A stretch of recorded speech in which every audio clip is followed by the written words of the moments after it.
Hello everyone. तो कैसे हैं आप सभी। तो लास्ट वीडियो में हमने मेटल और नॉन मेटल चैप्टर स्टार्ट किया था। आज हम एक्वा रेगिया के बारे में देखते हैं। एक्वा रेगिया आप सभी ने सुना होगा, जिसे रॉयल वाटर भी बोलते हैं। तो रॉयल वाटर के बारे में अगर हम बात करें,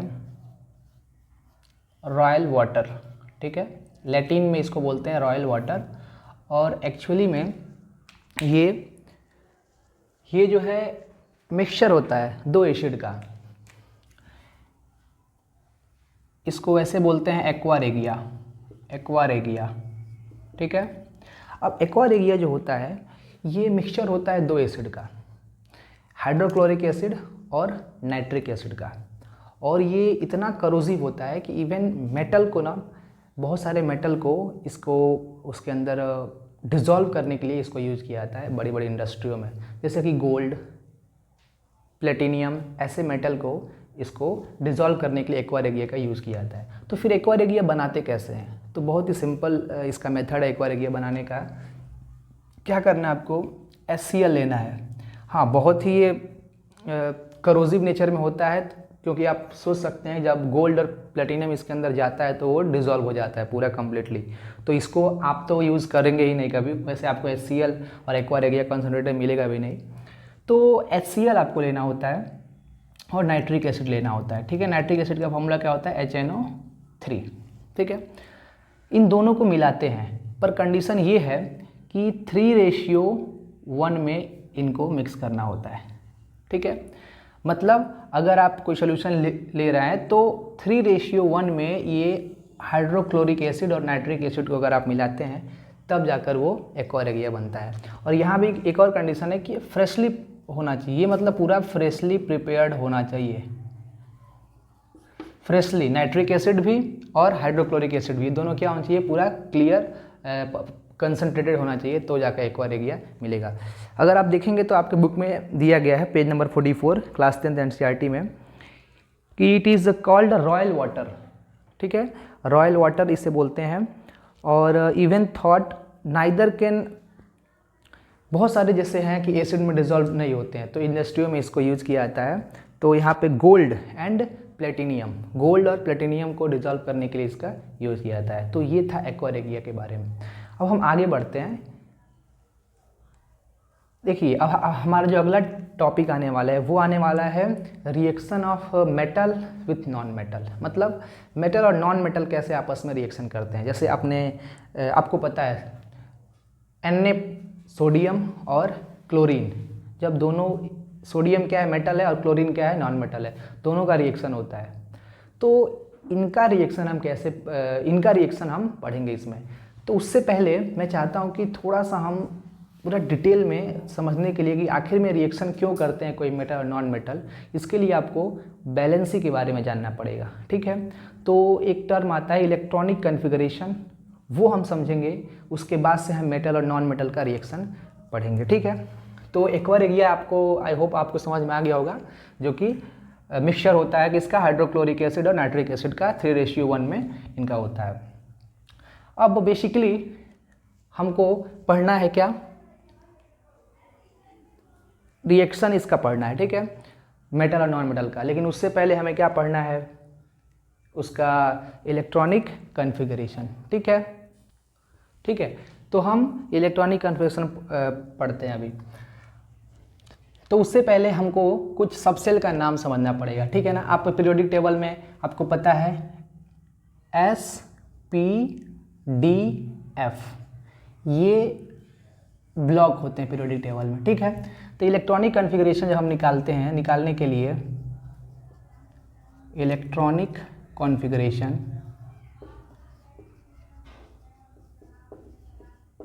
ये निकालने के लिए ना हमको सबसे पहले समझना पड़ेगा कि ये SPDF, इसमें मैक्सिमम आउटर, इसमें कितने मैक्सिमम इलेक्ट्रॉन जा सकते हैं। तो इनको हम ना सबसेल बोलेंगे, ठीक है ना। SPDF को क्या बोलेंगे, सबसेल बोलेंगे।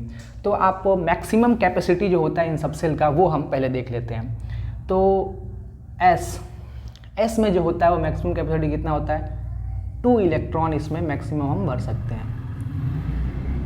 मतलब जब हम इलेक्ट्रॉनिक कन्वर्जन निकालेंगे तो आपको समझ में आएगा कि ये 2 इलेक्ट्रॉन क्या बोला जा रहा है। तो एस ब्लॉक में मतलब एस सब सेल में आप मैक्सिमम 2 इलेक्ट्रॉन भर सकते हैं। पी इसमें मैक्सिमम कितना इलेक्ट्रॉन भर सकते हैं आप? 6 इलेक्ट्रॉन भर सकते हैं। ठीक है, फिर आता है डी, इसमें आप मैक्सिमम 10 इलेक्ट्रॉन भर सकते हैं। ठीक है, इसमें हम जानेंगे, ठीक है, इनर मोस्ट सेल जानेंगे, उसके बाद से इलेक्ट्रॉनिक कन्फिग्रेशन और कैसे मेटल और नॉन मेटल आपस में रिएक्शन करते हैं उसके बारे में हम जानने वाले हैं। ठीक है, तो फर्स्ट ऑफ ऑल पहले तो हमें सीरीज याद करना पड़ेगा, क्योंकि कन्फ्यूजन होता है कि जैसे मैंने यहाँ लिख लिया कि एस ले लिया, फिर बाद में एस लिया, फिर उसके बाद पी ले लिया है।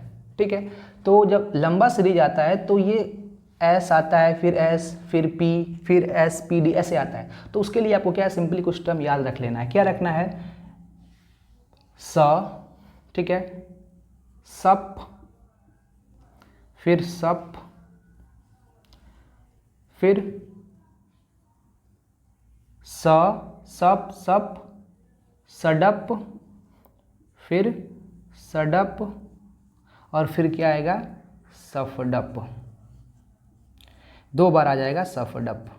ठीक है, ये सीरीज जो होता है वो इसमें आने के लिए, ठीक है, स, ठीक है ना, स, सप, सप। अच्छा, यहाँ पे एक चीज़ मिस्टेक हुई है, उसको आपको ध्यान रखना है। यहाँ पे ये 14 होता है ना, यहाँ पे मैंने 18 लिख दिया है। ठीक है, तो ये आपको ध्यान रखना है। ठीक है ना, 2, 6, 10 और 14 ये होता है। ठीक है ना, वैसे भी आपको पीरियोडिक टेबल में तो हमको इजीली पता चल जाता है कि इसमें इलेक्ट्रॉन इतने होते हैं। ठीक है, तो ये यहाँ पे ध्यान देना, ये 14 इलेक्ट्रॉन इसमें भरते हैं। तो स, सप, सप, सडप, सडप, सफडप, सफडप। अब क्या है एक्चुअली में इसका, देखिए यहाँ पे आपको जब हम इलेक्ट्रॉनिक कन्वर्शन लिखते हैं तो इसमें यूज़ होगा इसका। अभी ये समझ लीजिए कि जैसे ये यहाँ पे ना अबाउल रूल को यहाँ पे रिप्रेजेंट किया गया है। अबाउल रूल तो बोलता है कि पहले इलेक्ट्रॉन एस में जाएगा, फिर एस के बाद पी में, एस के बाद पी में जाएगा। ठीक है ना, इस तरीके से फिर अगले सीरीज में आता है तो एस में आता है, फिर डी में, फिर पी में जाएगा। तो ईजी एक ट्रिक है इसको याद रखने के लिए। ठीक है ना, तो यहाँ पे 1, तो यहाँ पे क्या होगा 2, तो यहाँ भी क्या आएगा 2 आ जाएगा, फिर 1 2, फिर ये 3 आएगा। ये एस को ही ध्यान देना अपने को, 1 2 3। तो जो एस का यहाँ पे समझिए कि जो एस का जितना कोफिशिएंट है ना, वही क्या होगा पी का भी कोफिशिएंट होने वाला है। ठीक है, तो 1 2 3, यहाँ पे आएगा 4, तो जो एस का है वही पी का होने वाला है, तो ये हो गया 4। और पी से एक कम क्या होता है? डी का, वो होता है 3। ठीक है, फिर ये 4 के बाद यहाँ पे क्या आएगा 5, तो यहाँ पे पी का भी क्या होगा 5, डी का यहाँ पे क्या होता है, इससे एक कम हो जाएगा 4। फिर यहाँ पे 5 हो गया तो यहाँ पे 6 होगा, फिर यहाँ पे इसका होगा 6, इससे एक कम 5 और इससे एक कम 4। ठीक है, पे आता है। उसके बाद से क्या आएगा आपका स, फ, ड, प, तो 6 तक यहाँ पे आ गया, तो ये क्या हो जाएगा 7, तो ये भी 7 होगा, इससे एक कम 6 होगा और इससे एक कम 5 हो जाएगा।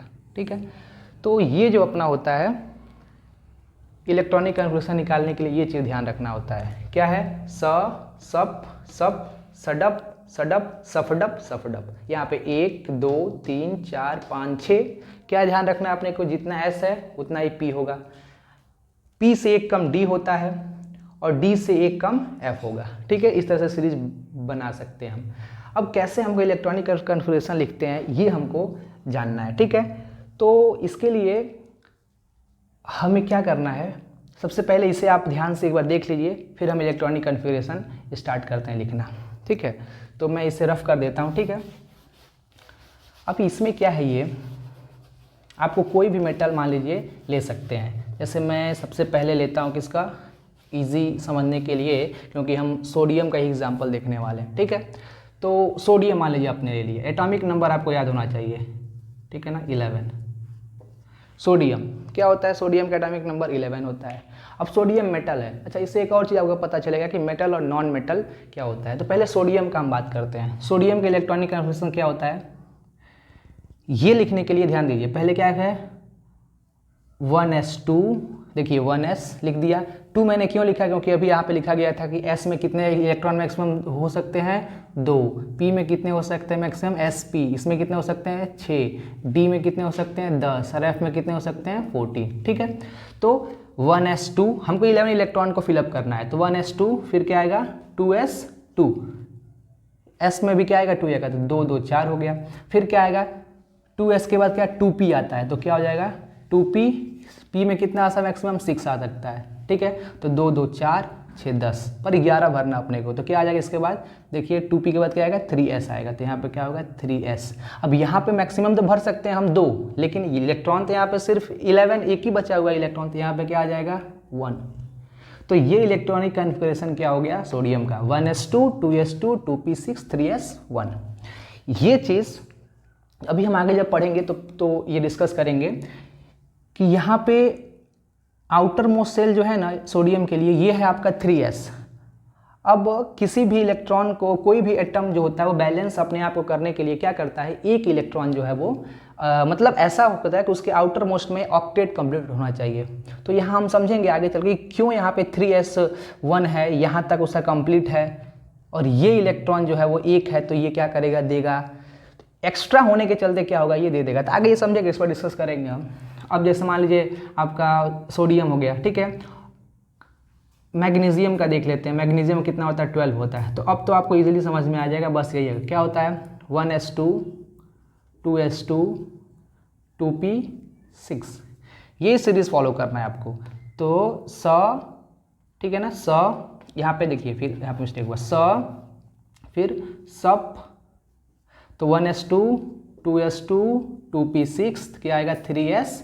तो यहाँ पे देखिए 2 2 4 6 4 10 10 2 12, ठीक है। तो ये यहाँ पे फिर से क्या हुआ, इलेक्ट्रॉनिक कन्फिगरेशन इसका निकल गया। वैसे आप सारे मेटल का निकाल सकते हैं, जैसे मान लीजिए मैं यहाँ पे नॉन मेटल का एक निकालता हूँ, कार्बन का, ठीक है ना। कार्बन का होता है 6, जो मैंने वहाँ पे लिखाया निकाला हुआ है 1s2 सप मतलब 2s2, तो 2 2 4, फिर क्या आएगा यहाँ पे 2p, फिर 2 भर जाएगा इसमें, तो 2 2 4 4 2 6। ऑक्सीजन का अगर निकालना अपने को, तो ऑक्सीजन कितना होता है 8 होता है, तो क्या होगा 1s2 2s2 2p, देखिए 2 2 4, और इसमें कितना भरना हमको 8 होता है, तो 4 ये हो गया है। p मैक्सिमम 6 भर सकते हैं, लेकिन ज़रूरत कितना हमको 8 करना है, तो यहाँ पे हो जाएगा 4।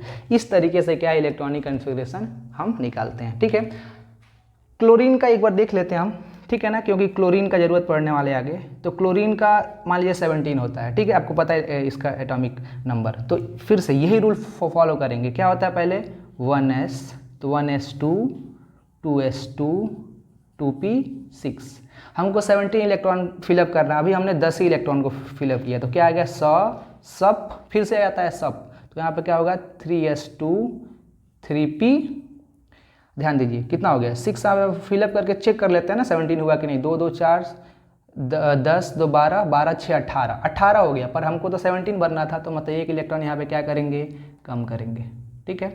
तो 2 2 4 10 2 12 5 17, ये हो गया 17 क्लोरीन का इलेक्ट्रॉनिक कन्फिगरेशन।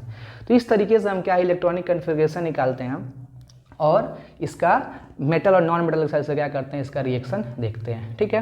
तो अब हम देखते हैं कि कैसे मेटल और नॉन मेटल आपस में रिएक्शन करते हैं। बैलेंसी को अच्छे से आप समझ लीजिए, फिर आगे हम देखते हैं, ठीक है।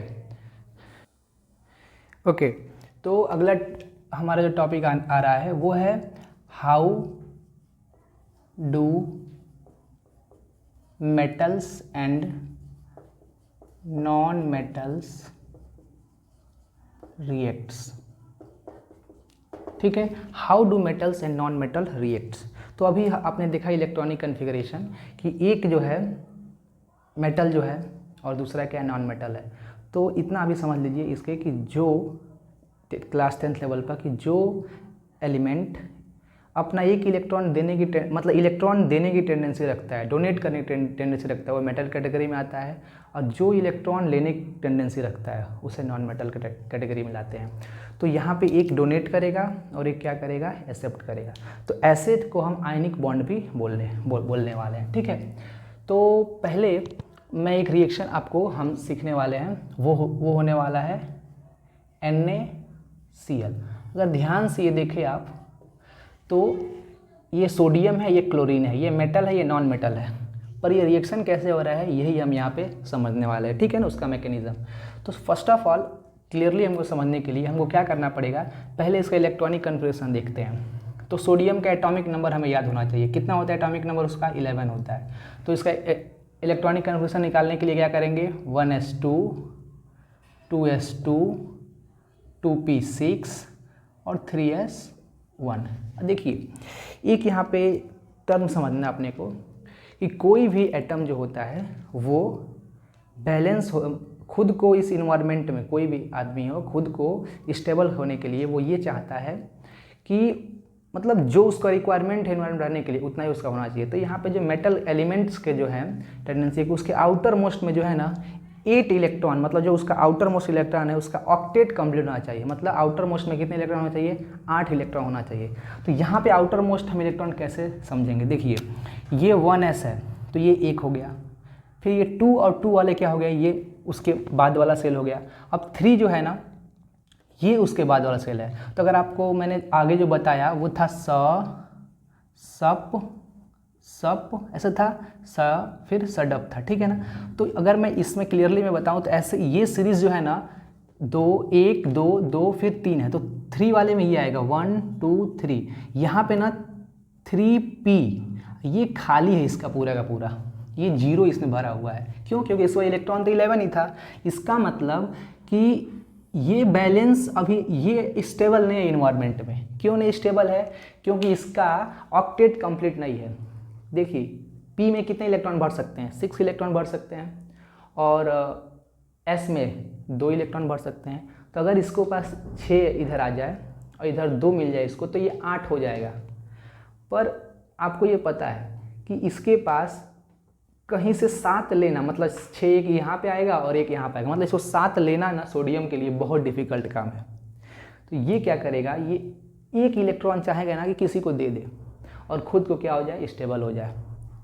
तो ये फिर एक ऐसे एलिमेंट को ढूंढेगा जो एक लेकर खुद को क्या होता है, स्टेबल हो जाता है, ठीक है ना। तो मतलब इसके पास अब टेंडेंसी हो गई एक इलेक्ट्रॉन देने की, मतलब डोनेट करने की। तो अभी ऐसे एलिमेंट को ढूंढने वाला है कि जिसको एक इलेक्ट्रॉन लेने की टेंडेंसी हो, एक्सेप्ट करने की टेंडेंसी हो, ठीक है। तो ये सोडियम हो गया। अब हमने तो कंपाउंड बना हुआ है NaCl, कंपाउंड तो पहले से बना हुआ है। अब इस कंपाउंड कैसे बना हुआ है हम यही इसमें देख रहे हैं, ठीक है। तो यहाँ पे क्लोरीन की आप बात करते हैं, ठीक है ना। Cl के साथ बॉन्डिंग किया गया तो Cl का एटॉमिक नंबर होता है 17, ठीक है। तो इसका क्या होगा 1s2 2s2 2p6, फिर क्या आएगा 3s2, फिर 3p। देखिए यहाँ पे कितना आएगा 2 2 4 10 12, अब 12 6 तो इसमें भर सकते हैं, लेकिन इसके बाद 17 ही इलेक्ट्रॉन है, 17 ही है, तो यहाँ पे 5 ही आएगा। अब फिर से यहाँ पे ध्यान दीजिए, ये एक हो गया सेल, फिर ये दूसरा हो गया और ये तीसरा हो गया। अब इसके पे आउटर मोस्ट में कितने आपको देख रहे हैं, 3 3 है, तो आउटर मोस्ट में कितने इलेक्ट्रॉन देख रहे हैं, 2 यहाँ पे और 5 यहाँ पे, 7 इलेक्ट्रॉन है। इसका मतलब अगर कहीं से इसको एक मिल गया तो इसका ऑक्टेट कंप्लीट हो जाएगा, आउटर मोस्ट में 8 इलेक्ट्रॉन हो जाएंगे, तो ये क्या हो जाएगा, स्टेबल हो जाएगा। तो एक ऊपर वाला जो एलिमेंट है सोडियम, वो चाह रहा है कि क्या करे, अपना एक इलेक्ट्रॉन किसी को दे दे और स्टेबल हो जाए, और ये चाह रहा है कि क्या करे, एक इलेक्ट्रॉन ले ले तभी स्टेबल हो जाए। तब इन दोनों में क्या होगा, बॉन्डिंग बनेगा, ठीक है। ज़रूरत के हिसाब से क्या कर लेंगे, बॉन्डिंग बना लेंगे। तो कैसे बॉन्डिंग बना ये देख लेते हैं। सोडियम क्या करेंगे, यहाँ पर रिप्रेजेंट करने का तरीका जो है वो है डॉट स्ट्रक्चर यहाँ पे हम बना रहे हैं, ठीक है। अब सोडियम का जो आउटर मोस्ट में एक इलेक्ट्रॉन आपको दिख रहा है तो उसको आप डॉट से दिखा दीजिए, ठीक है। और क्लोरीन बना दीजिए। क्लोरीन के आउटर मोस्ट में कितने इलेक्ट्रॉन दिख रहे हैं, 3 और 3 है ना, तो इसीलिए इसको आउटर सेल बोलेंगे। ये नहीं कि आप सिर्फ 5 को नहीं मान सकते, क्यों, क्योंकि आउटर मोस्ट सेल ये पूरा है, 3 वाले पूरा ये, ठीक है। तो 2 और 5 7 है, तो इसमें 7 इलेक्ट्रॉन है। तो 7 इलेक्ट्रॉन बस हम अलग बताने के लिए अलग तरीके से इलेक्ट्रॉन बना रहे हैं। तो यहाँ पे हो गया क्या, इसका 6 और 1 हो गया 7, ठीक है। अब इन दोनों में बॉन्डिंग बना हुआ है तो क्या करेगा, अब आपको ऊपर दिख रहा है ये एक इलेक्ट्रॉन देना चाहता है स्टेबल होने के लिए और एक इलेक्ट्रॉन लेना चाहता है स्टेबल होने के लिए। तो ये क्या होगा, ये इसको दे देगा और यहाँ पे वो आ जाएगा, ठीक है। तो अब यहाँ पे एक और कॉन्सेप्ट आपको सीखने को मिला कि जो देता है वह एलिमेंट जो अपना इलेक्ट्रॉन देता है वो हमेशा कैटायन बोला जाता है। तो जितना इलेक्ट्रॉन डोनेट करेगा उस पर चार्ज क्या आएगा, +1 चार्ज आएगा।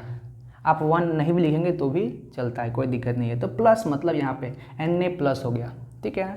और Cl, यहाँ पे Cl जो है वो एक इलेक्ट्रॉन लिया है, मतलब एक्सेप्ट किया है, तो इसके ऊपर जो चार्ज है क्या होगा, Cl- आ जाएगा। तो ये प्लस है और ये माइनस है, तो आपको पता है प्लस और माइनस क्या होगा, हमेशा एक दूसरे को अट्रैक्ट करते हैं। तो ये जो होगा बॉन्डिंग बनाकर क्या बन जाएंगे, NaCl, ठीक है ना, ये कंपाउंड बन गया। और ये कौन सा बॉन्डिंग बनाए ये लोग, आयनिक बॉन्ड बनाए, ठीक है ना, आयनिक बॉन्ड बनाए। तो कॉन्सेप्ट समझ में आया आपको। आई होप कि आपको इजीली समझ में आ रहा होगा कि कैसे मेटल और नॉन मेटल जो है वो रिएक्शन करते हैं, ठीक है। एक चीज़ मैं आपको फिर से रिकॉल करवा देता हूँ, जो इलेक्ट्रॉन डोनेट करता है उससे प्लस चार्ज आता है और उसे बोलते हैं कैटायन, और वह एलिमेंट जो इलेक्ट्रॉन एक्सेप्ट करता है वो नॉन मेटल कैटेगरी में आएगा, उस पर चार्ज माइनस आएगा, उसे बोलेंगे एनायन, ठीक है ना। यहाँ पे फिर भी मैं लिख देता हूँ कैटायन, कैटायंस और एनायंस। आयंस को दो कैटेगरी में बांटा गया है, कैटायंस में और एनायंस में। तो कैटायंस जो होता है वो पॉजिटिव होता है और एनायंस जो होता है वो नेगेटिव होता है, ठीक है, नेगेटिव होता है, ठीक है। एग्जाम्पल में Na+, ठीक है ना, Mg+2, मतलब यहाँ पे ये हुआ कि सोडियम जो है एक इलेक्ट्रॉन डोनेट करके स्टेबल हो जाएगा, Mg जो है 2 इलेक्ट्रॉन डोनेट करके स्टेबल हो जाएगा। वैसे ही यहाँ पे Cl-, ठीक है ना, ये क्या होगा, एक इलेक्ट्रॉन लेकर स्टेबल हो जाएगा। तो ये हो गया आपका कैटायन और एनायन का कॉन्सेप्ट, ठीक है। तो मैं उम्मीद करता हूँ कि आपको ये how metal and non metal react करते हैं वो आपको समझ में आया होगा, ठीक है। तो very very thank you to all of you कि आपने वीडियो को देखा और समझा। Thank you.